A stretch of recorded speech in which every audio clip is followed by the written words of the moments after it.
Bayangkan, satu orang anggota DPR bisa menerima gaji dan tunjangan hingga 100 juta rupiah per bulan. Sementara di sisi lain jutaan rakyat Indonesia masih berjuang untuk makan sehari sekali. Apakah lembaga ini masih layak dipertahankan atau justru dibubarkan? Selamat datang di channel ini, tempat kita membahas isu-isu politik dan sosial terkini dengan bahasa yang sederhana dan apa adanya. Jangan lupa like, share, dan subscribe supaya kamu nggak ketinggalan update terbaru.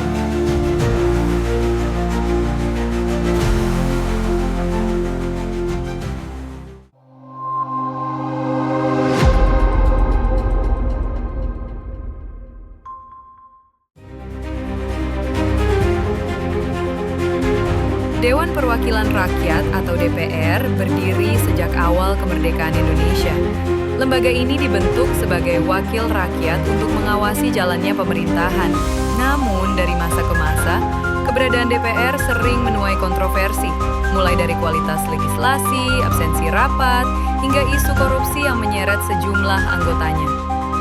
Fakta terbaru, seorang anggota DPR bisa mendapatkan gaji pokok, tunjangan, dan fasilitas lain yang jika ditotal, bisa mencapai lebih dari 100 juta rupiah per bulan.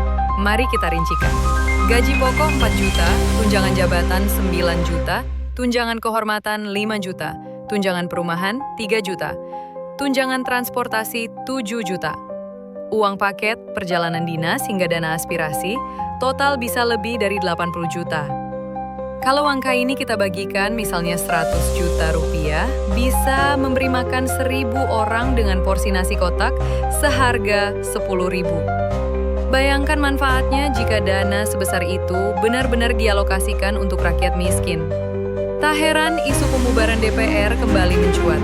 Banyak pihak menilai DPR lebih mementingkan kepentingan partai dan elit ketimbang suara rakyat.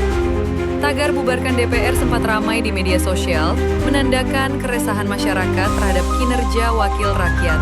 Dan isu terbaru yang tak kalah heboh, seorang driver ojol dikabarkan terlindas mobil Brimob.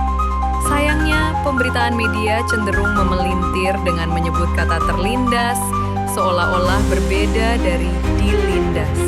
Padahal faktanya, ojol tersebut benar-benar mengalami insiden tragis. Peristiwa ini semakin menambah ketidakpercayaan publik pada aparat dan media arus utama. Rakyat pun bertanya-tanya, siapa sebenarnya yang mereka lindungi? Dari gaji DPR yang fantastis, isu pembubaran, sampai kasus ojol yang memicu kemarahan publik, semua ini menunjukkan bahwa suara rakyat seringkali terabaikan.